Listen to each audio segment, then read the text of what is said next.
Hello everyone, welcome back to my new blog. আশা করছি সকলে খুব ভালো আছো, সুস্থ আছো। 1 ঘন্টা থেকে মার সাথে গল্প করছি আর হাফ বিছানা তুলেছি। বিছানাটা কোনো পুরোপুরি তুলে নিই, দেখো কেমন কুচকা মুচকা হয়ে আছে।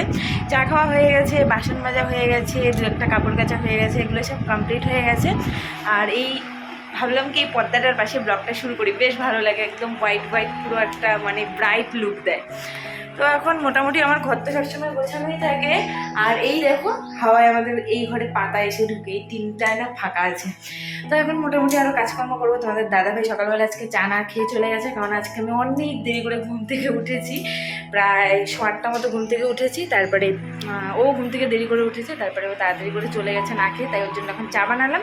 কখন আসবে রুটি নিয়ে, চা রুটি দিয়ে খাবে, যদিও কালকেরও 3-4টে রুটি আছে, আরও বাসি রুটি খায়, আমি তো বাসি রুটি খাই না। তো এই যে এখন বিছানাটা আগে ঠিকঠাক গুছিয়ে নিই, বিছানাটা খুব বাজে অবস্থা করে রেখেছি মোটামুটি গুছিয়ে। তো চলো ব্লগটা এখন থেকে শুরু করছি, আশা করছি আজকে ব্লগটা খুব ভালো লাগবে। তো স্কিপ না করে শেষ পর্যন্ত দেখতে থাকো। এখন ফটাফট ঘরটা গুছিয়ে।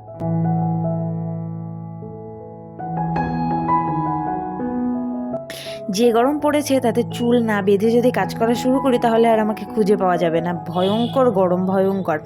আর আমার কেন জানি মনে হয় ইদানিং বেশি আরও গরম লাগে, মোটা হয়েছে জন্য মনে হয়।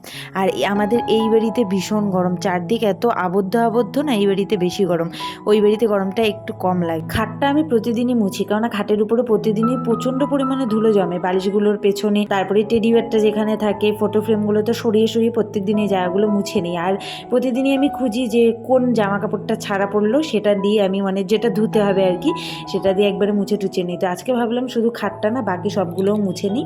তো খাটটা মুছে আগে এখানে বিছানাটা তুলে নিচ্ছি, বিছানাটা তুলে ঝাড় দিয়ে নিচ্ছি। আর জবের থেকে হোয়াইট পর্দাগুলো মানে কিনেছি, তবে থেকে আমি পর্দা অতটা সরিয়ে দিই না।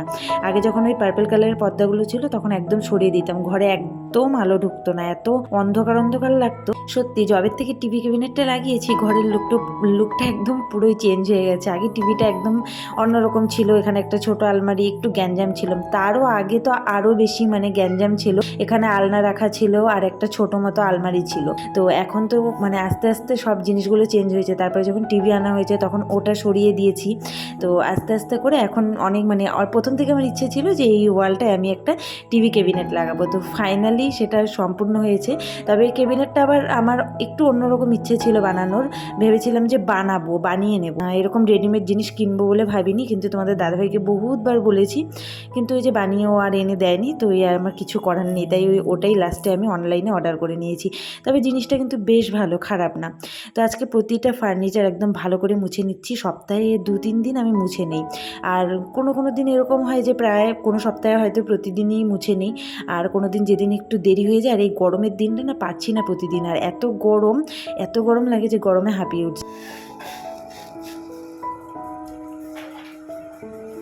এই যে আমার সকালের খাবার চলে আসছে, রুটি আর আলু ভাজা তোমাদের দাদাভাই নিয়ে আসছে। আর ও খাবে এখন চা রুটি, কারণ সকালবেলা চা খায়নি, তো চায়ের নেশাটা কাটেনি, যার জন্য আর কি। তোমাদের দাদাভাই খাবার নিয়ে চলে এসছে। সকালবেলা চা রুটি মুড়ি বিস্কুট খেতে পারিনি, তো এখন খাচ্ছে, মুখটা এমন করে আছে।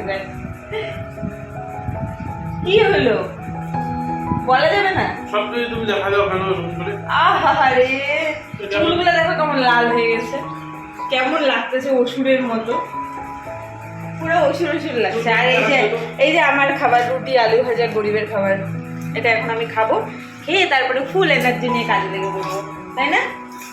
তো চলো, আমি ভাবলাম আমিও খাওয়াটা একবারে খেয়ে নিই, রুটিগুলো না তো শক্ত হয়ে যাবে আর পরে আর খেতে ইচ্ছে করবে না, এনার্জি নষ্ট হয়ে যাবে। তাই তোমাদের দাদাভাই থাকতে আমিও খেয়ে নিচ্ছি। আমাদের দুজনের টাইম এখন প্রত্যেক দিনের খাওয়ার টাইমগুলো সব ওলটপালট হয়ে গেছে। ও অনেকটা এখন তাড়াতাড়ি খেতে হয়, দুপুরে 1:30টার দিকে, রাতে 9টার দিকে। তো আমারও খাওয়া দাওয়ার টাইমগুলো না কেমন হয়ে গেছে, দুপুরবেলা 1:30টার দিকে আমার পক্ষে খাওয়া একদমই সম্ভব হয় না, কেননা খাওয়ার অভ্যাস নেই দুপুরে 1:30টার সময়। সকালবেলা আমি অনেকটা লেট করে ঘুম থেকে তাড়াতাড়ি উঠি, কিন্তু অনেকটা লেট করে চা খাই, তারপরে মনে করো সকালের খাবারটা খেতে আরও দেরি হয়ে যায়, ওই 11:30 মতন বেজে যায়। তাই দুপুরবেলা তোমাদের দাদাভাইয়ের সাথে আমার খাওয়া হয় না। ও 1:30টার দিকে না খেলেও মনে করো 2টার মধ্যে খায়, তো আমার 2টার দিকে খাওয়া হয়ও না। আর সত্যি বলতে আমার রান্নাটাও একটু দেরি হয়, তার মধ্যে এখন 2 রকমের রান্না করতে হয় তোমাদের দাদাভাইয়ের জন্য, মশলা ছাড়া একদম। আর আমি ওভাবে একদমই খেতে পারি না, তো মানে আমি যে খুব মশলা দিয়ে খাই সেটা না, আমি তবুও মানে ওর খাওয়াটা একদমই খেতে পারি না। এতটুকুনো তেল দিয়ে রান্না করতে হয় না, কেমন জানি একটা ফ্যাকাশে লাগে, কেমন জানি সবজির মানে কি গন্ধ লাগে, তো আমি ওটা খেতে পারি না, যার জন্য আমি আবার আমার জন্য আলাদা করে সবজি রান্না করি, তাতে টাইমটাও অনেকটা লেগে যায়, কিন্তু কিছু করার নেই। তো ওভাবে আমি পরে আর কি দেরি করে খেতে হয় আমার। তো এদিকে ঘরটা ঝেড়ে একবার উঠোনটা ঝেড়ে নিচ্ছি, উঠোন বলতে ওই আর কি ভেতরের বাড়িটা ঝেড়ে নিচ্ছি। আর এদিকে সকালে তো একবার উঠোন ঝাড়া হয়েছে, ভেতরটা ঝেড়ে নিলাম, তো বালি বালি হয়ে যায় এতগুলো মানুষ বাড়িতে, তো পায়ে জুতোতে বালি আসতে আসতে বারবার উঠোনটা নোংরা হয়েই যায়।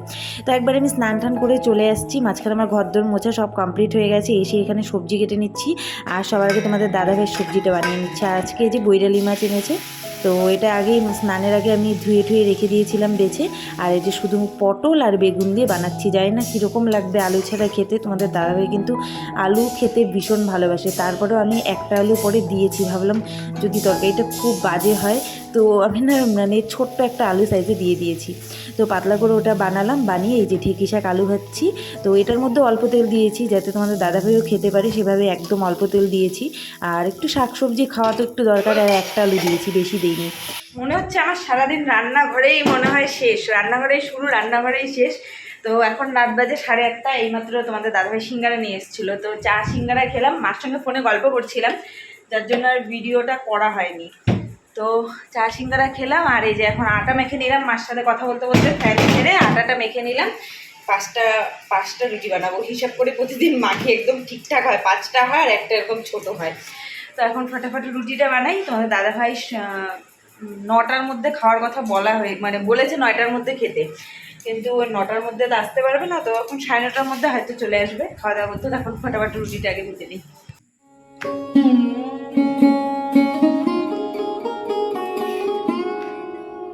দু একটা রুটি ভেজেছি, তারপরে লাইন চলে গেছে, আর এদিকে পুরো অঝোরে বৃষ্টি নেমে গেছে। তো আর মনে হচ্ছে না ব্লগ আজকে করা হবে, কেননা প্রচণ্ড সাথে বিদ্যুৎও চমকাচ্ছে। আর এবার মনে হচ্ছে ওয়েদারটা আজকে ঠান্ডা হবে, আর প্রচণ্ড গরম লাগছে, গরমে থাকা যাচ্ছে না।